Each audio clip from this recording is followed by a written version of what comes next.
السلام علیکم بچوں۔ تو آج باری آتی ہے شاعری کی، اور شاعری میں پہلے شاعر ہیں نذیر اکبر آبادی۔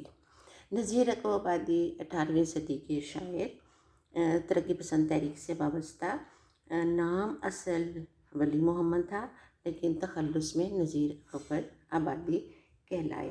نذیر زندگی کو بھرپور انداز میں گزارتے تھے، اور میلے ٹھیلے، کھیل تماشے اور زندگی کی بہت سی رعنائیاں انہیں پسند تھیں، اور عام لوگوں کو اس پر لطف زندگی کا عکس ان کی شاعری میں بھی ملتا ہے۔ اور ان کی شاعری میں ہمیں بہت سی چیزیں ملتی ہیں، کیونکہ وہ بحیثیت پہلے نظم نگار تھے۔ جب نذیر نے اپنی شاعری کا آغاز کیا تھا تو اس وقت غزل کا زمانہ عروج پر تھا، اور اس دور میں مومن، میر، درد، جگر، غالب جیسے اساتذہ موجود تھے، جو موضوع کے اعتبار سے حسن و عشق، وصال اور فراق کے ارد گرد ان کی شاعری گھومتی تھی۔ لیکن نذیر نے اپنے لیے نظم کی ایک نئی راہ متعین کی، اور موضوع کی پابندی کو بھی توڑ دیا۔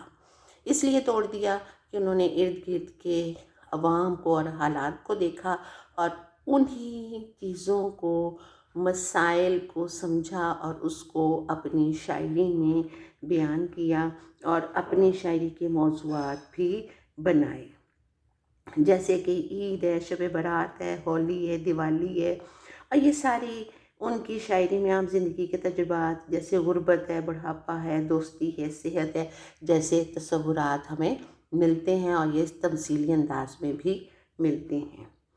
نذیر مکمل طور پر عوامی شاعر ہیں۔ وہ عوام کے دکھ سکھ، مسائل، جذبات، احساسات وغیرہ کا اظہار بھی کرتے ہیں، اور حقیقی زندگی کی منظر کشی بھی پیش کرتے ہیں۔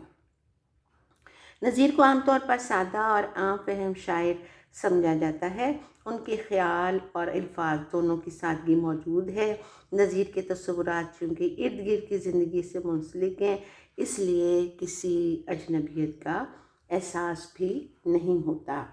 پھر آ جاتا ہے قوت مشاہدہ اور موضوعات کی وسعت۔ ہاں جی، ان کی شاعری کی اہم خوبی ہی یہ ہے کہ وہ اپنے ارد گرد موجود زندگی کو نہ صرف نہایت غور سے دیکھتے ہیں، بلکہ ان پہلوؤں کا بھی احاطہ کرتے ہیں جو عام طور پر نظروں سے اوجھل ہوتے ہیں، اور وہ زندگی کے تلخ اور تاریخ پہلوؤں کو اتنے ہی قریب سے دیکھ رہے ہیں جتنے وہ زندگی کی رنگینیوں کو محسوس کرتے ہیں۔ پھر نذیر نہ صرف زندگی کو دیکھ اور سمجھ رہے ہوتے ہیں، بلکہ مکمل الفاظ میں پیش بھی کر رہے ہوتے ہیں، اور ان کے موضوعات بھی بڑے مختلف ہوتے ہیں۔ جیسے آپ کے اے لیول کی پہلی نظم ہے روٹیاں۔ جی، نذیر پہلے زود گوش شاعر۔ ان کی نظمیں بہت طویل ہوتی ہیں، جو کسی عام سی چیز یا تصویر پر مفصل اظہار خیال کرنے میں مہارت رکھتے ہیں، اور ان کی یہ زود گوئی کسی تکرار اور بوریت کا احساس ہی نہیں دلاتی ہے، اور پڑھنے والا پڑھتا ہی چلا جاتا ہے۔ اور نذیر کو اردو زبان کے محسنوں میں اس لیے شمار کیا جاتا ہے کہ انہوں نے اردو کو لاتعداد نئے الفاظ سے نوازا۔ نذیر علمی اور یا ادبی زبان کے بجائے عوامی بولی جانے والی جو عوام کی زبان تھی، جو اس دور میں عوام بولتے تھے، یا مقامی زبان تھی، اس میں ہی وہ لکھنا پسند کرتے تھے، اور اسی کو ہی موضوع بناتے تھے۔ مبالغہ آرائی کوئی بری چیز نہیں سمجھی جاتی۔ شاعری تو نام ہی جذبے کی شدت کا ہے۔